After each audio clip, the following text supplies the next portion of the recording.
up, guys? Welcome to another video. So it is the day after I did the brake job and a little bit of work on the 7 Series. Well, it's still raining outside, but I decided to work on the car anyways because, well, this just needs to get done. So what I'm going to do is I have the removal tool right here for the fan clutch. So what I'm going to do is try to lock it onto these bolts right here. I went ahead and threaded them on, and then I need to fit this wrench on there. This fell in the way. I need to fit this wrench on the actual nut right here, and if I remember correctly, it's reverse threaded, so I think I don't know, man, this sucked to take off last time. I really hate taking this off. Maybe if I'm gonna have to figure out a way to do this.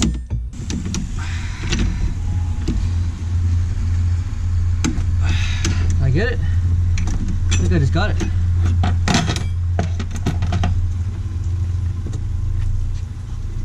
Oh shit, I did just get it. I thought that was gonna be way harder. I guess not. Oh shit, that's not what I wanted to do. Okay, well, it's off.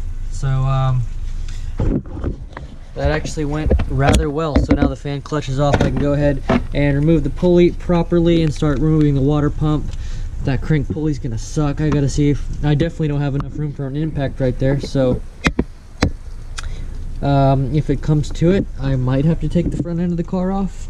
I'm hoping I don't have to, because the last time I did this job, I actually pulled the entire motor out, and that's how I changed the guide rails in there. But hopefully, fingers crossed that I don't have to remove anything else.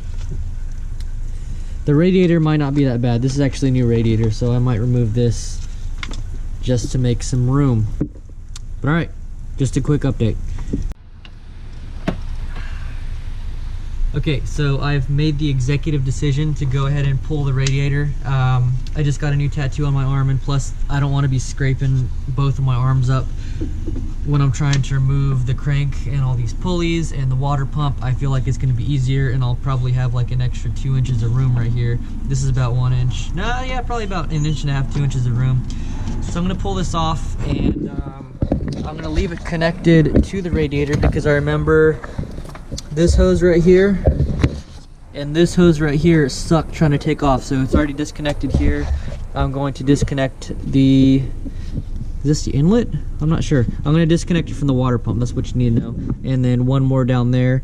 There's also a drain plug down here, which I'm going to go ahead and drain into a bucket, all the residual fluid that's in it. So yeah, I'm going to get that working right now. Oh shit, there we go. Oops, took the little clip off the track.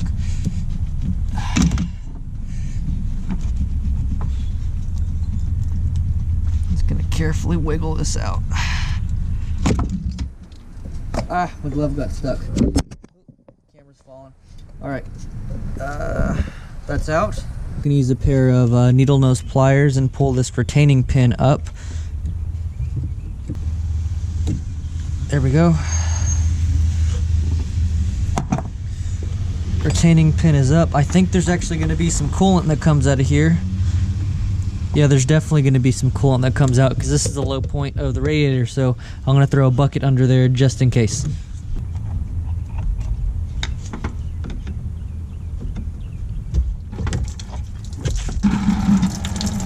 Yep.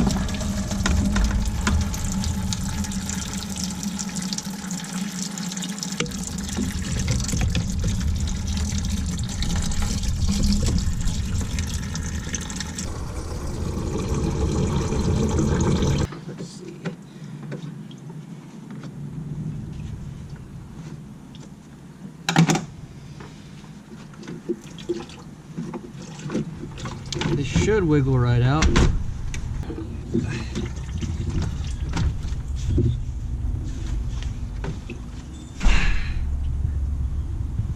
Okay, so just a quick update so I don't completely bore everybody with every single bolt that I'm taking off on this car. I do realize that not everybody owns an E38, so I'm not gonna, like I said, I'm not gonna film everything, but I am going to give a brief summary of what I'm going to do. I'm gonna remove the idler pulley and the tensioner pulley. I'm gonna remove the water pump. I already removed this bolt. I'm gonna remove the lower tensioner and the pulley. Which pulley? Yeah, I'm gonna remove this pulley right here. Pull the water pump out, and then I will give another quick update. But like I said before, not everybody has an E38 and wants to watch me work on an old BMW, but I still want to film the process because I do think it's pretty cool. If anybody is watching this actually to replace gaskets on this, then I mean, you kind of know what needs to be taken off in order to get to where. I mean, obviously water pump's got to be pulled, pulleys got to go. It's kind of just, you know, step by step. You got to take this off to get to this, or take this off to get to that. So that's pretty much where I'm at right now. I will give you guys an update here in a minute. I got most everything on the front taken out. I still need to take off some accessories. I got the harmonic balancer taken out, and unfortunately I broke a plastic fitting. Sucks that you use plastic, but should have been metal to begin with, but I need to order that. And from closer observation, I think I'm going to need to order more gaskets because there's a lot more leak spots than I initially thought. So that kind of sucks, but I'm just going to keep on taking stuff apart.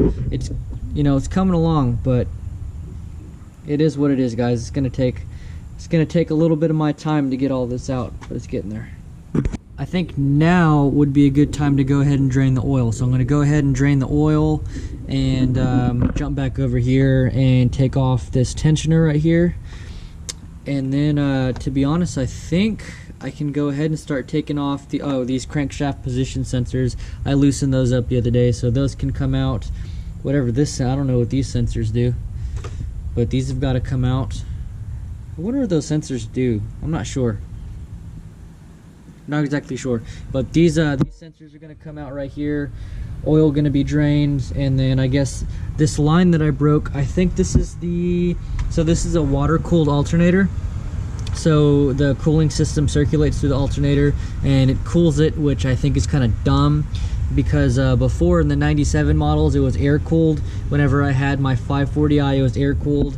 There was just a little bit of ducting that would run to it, but having a water-cooled alternator sucks for the main reason that it can leak, and when it goes bad, it's like 2 times as expensive to replace a water-cooled alternator, and you have to pull off everything that I just pulled off in order to replace an alternator if you have a water-cooled alternator setup. So I'm probably going to take that out. I'm not sure. It's actually just a housing, so alternator slides in the housing and then water moves around the inside of the jacket of it. So you can see right here, this is the inlet, and the outlet or return line is, excuse me, it's the return line. The return line is the thing that's broken, so need to pull that off, which sucks, but it is what it is. So another quick update, I have decided that I'm going to pressure wash this entire engine bay. I've kind of taped off, not the whole engine bay, but I guess the parts where the oil has kind of caked on from the years of me driving it with an oil leak. It was a slow oil leak at first and I didn't really notice it, but I did know it was leaking oil and I just kind of neglected it and let it get worse. And now I'm stuck with this huge gunky mess. So I've kind of taped off, and with like some plastic bags, the parts that I don't want to get wet.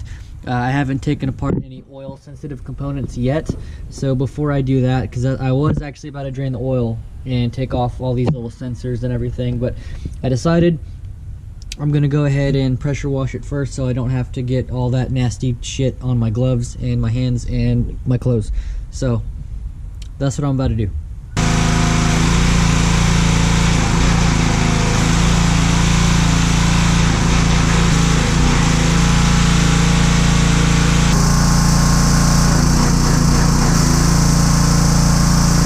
A quick update on what I'm doing.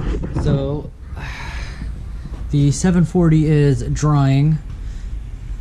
I took the Corvette back up on not on jack stands, just on jacks, because I realized this license plate bracket that I installed yesterday, it's held on with these little rubber expansion plugs, and actually one of the expansion plugs didn't work right and it sunk down, so the bracket was, I guess, at an angle. So pretty much what I decided that I'm going to do is I took all of the existing hardware off of my smashed up, actually this one's fine, my smashed up wide body kit from the E92, the 335, and I'm going to basically use riv nuts and I guess try to make it more sturdy because the little rubber expansion plugs just aren't doing it. I tried to drill it, drilling it didn't work, so I'm having to use a Dremel bit, and I'm basically just making it bigger so I can put the riv nut behind it. And if I can find the hardware, where's the hardware? Oh yeah, so I'm basically gonna make it fit this with the washer on it. So this is gonna go in there and it's gonna be able to slide. So I'm just gonna clean that up a little bit. I kind of fucked it up with the drill, but that's where I'm at right now.